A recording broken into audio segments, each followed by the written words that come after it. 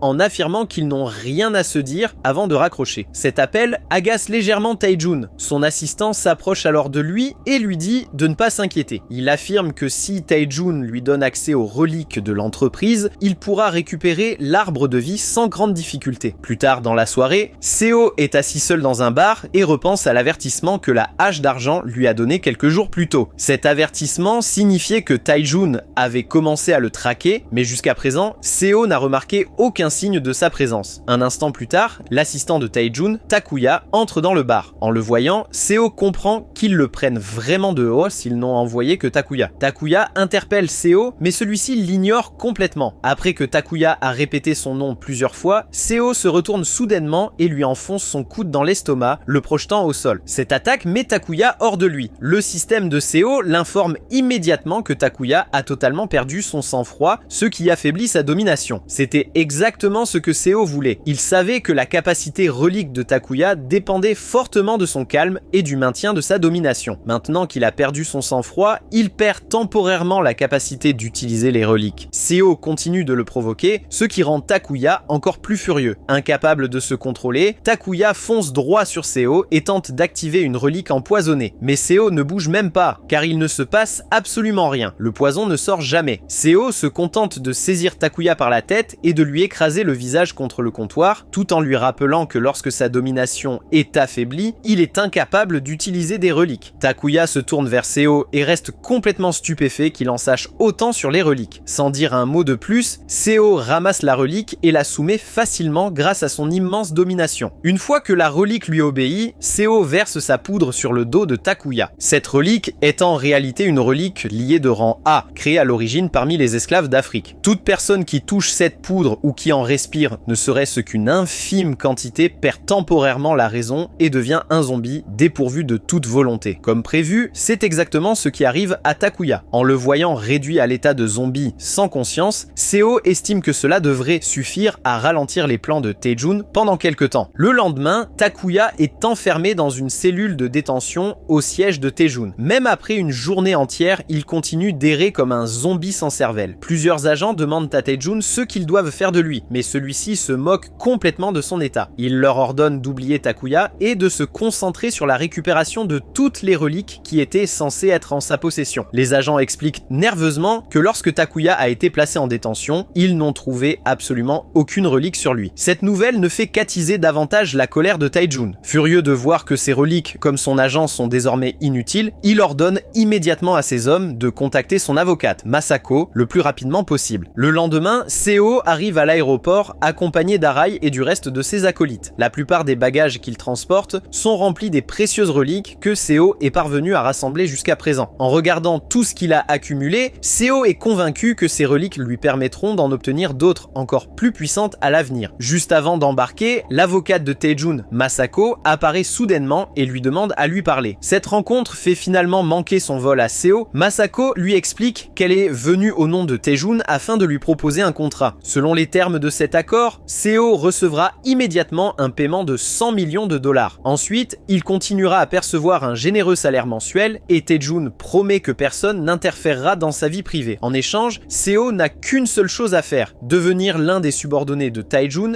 et travailler pour son organisation. Seo ne réfléchit même pas à l'offre avant de la rejeter. Il la qualifie sans détour de simple contrat d'esclave. Masako tente malgré tout de le convaincre en l'avertissant que faire de Tae-jun un ennemi est une très mauvaise idée, car il est l'un des hommes les plus puissants qui soit. Au lieu de répondre avec des mots, Seo sort la relique de la poudre zombie et dit à Masako que c'est plutôt elle qui devrait s'inquiéter. Masako reste parfaitement calme, persuadée que Seo ne fait que bluffer. Après tout, elle ne pense pas qu'il oserait utiliser une relique aussi dangereuse en plein milieu d'un aéroport bondé. La seconde suivante, Seo lui prouve le contraire. Au moment où il passe à l'action, Masako glisse instantanément vers l'arrière et lance un puissant puissant canon d'eau droit sur lui. Seo active rapidement la pierre d'Hammurabi et bloque l'attaque avec une grande facilité. La relique renvoie immédiatement le canon d'eau vers Masako, retournant son attaque contre elle et la projetant au sol. Tous les témoins présents à proximité sont fascinés par le combat qui se déroule sous leurs yeux. La bataille est si impressionnante que les gens sortent aussitôt leur téléphone pour filmer toute la scène. Alors que Masako peine à se relever, Seo s'approche calmement d'elle et s'apprête à lui verser la poudre zombie dessus. Peu de temps après, la sécurité de l'aéroport reçoit plusieurs signalements faisant état d'une femme nue semant le chaos et harcelant les voyageurs à l'intérieur du terminal. À la lecture de ces rapports, il est évident que Seo a finalement utilisé la relique sur elle. Après s'être emparé de la relique de Masako, le mystérieux corbeau s'adresse soudain à Seo et l'avertit qu'un grand danger approche rapidement. Au lieu de l'écouter, Seo se met à frapper l'air de frustration car il n'a aucune intention d'obéir au même corbeau qu'il a renvoyé dans le passé sans lui fournir la moindre explication. À cet instant, Taejun lui-même entre dans la salle. Dès qu'Arai l'aperçoit, il devient nerveux et demande discrètement à Seo s'ils vont vraiment s'en sortir. Taejun se présente tranquillement à Arai, mais avant même que celui-ci ait le temps de répondre, il active l'une de ses reliques. Un éclair violet frappe instantanément Arai ainsi que tous ses acolytes en même temps. Au moment où Seo aperçoit l'expression sur le visage de Taejun, il comprend immédiatement que la situation vient de devenir bien plus dangereuse qu'auparavant. Seo se précipite immédiatement vers Taejun et place sa dague contre son cou, lui disant qu'utiliser la domination pour contrôler les autres est vraiment un coup bas. Taejun reconnaît que les mouvements de Seo et ses connaissances sur les reliques sont impressionnants, mais il affirme que cela ne suffira toujours pas à le vaincre. Taejun active de nouveau sa domination et tente de contrôler Arai et les autres. Cependant, il est choqué lorsque sa domination se désactive soudainement sans prévenir. Seo sort alors 2 cartes et rappelle à Taejun qu'il avait autrefois fait l'éloge de ses talents de pickpocket. Seo explique que ce sont précisément ces mêmes compétences qu'il a utilisées pour lui voler les cartes. Seo consulte son système et découvre que les 2 cartes sont en réalité des reliques appelées les invitations du dieu solitaire. Il envisage de les dompter, mais réalise rapidement que son niveau actuel de domination n'est pas encore assez élevé pour les contrôler. Seo remarque ensuite à quel point Taejun est devenu furieux. Il se souvient que Taejun possède la relique de conquête, une puissante relique qui lui permet de contrôler ses ennemis, et se demande s'il compte vraiment l'utiliser ici. En plus de cela, Seo remarque que Taejun porte une relique en forme d'armure, ce qui le transforme pratiquement en une forteresse imprenable extrêmement difficile à endommager. Alors que Taejun commence à accumuler sa puissance, Seo lui demande s'il veut vraiment aller jusqu'au bout. Il avertit Taejun qu'utiliser des reliques aussi puissantes révélera leur existence au monde entier. Mais Taejun ne se soucie désormais plus de cacher quoi que ce soit. Il active la relique de conquête, forçant immédiatement Seo et les autres à tomber au sol, tandis qu'il lutte contre son puissant contrôle. Seo comprend que la situation est devenue extrêmement dangereuse et commence sincèrement à penser que c'est peut-être la fin pour lui. Mais soudain, un corbeau apparaît de nulle part et ordonne à Taejun d'arrêter. Le corbeau l'avertit qu'utiliser toute la puissance de la relique pourrait réveiller les reliques du chacal maudit et du chien. Au lieu d'avoir peur, Taejun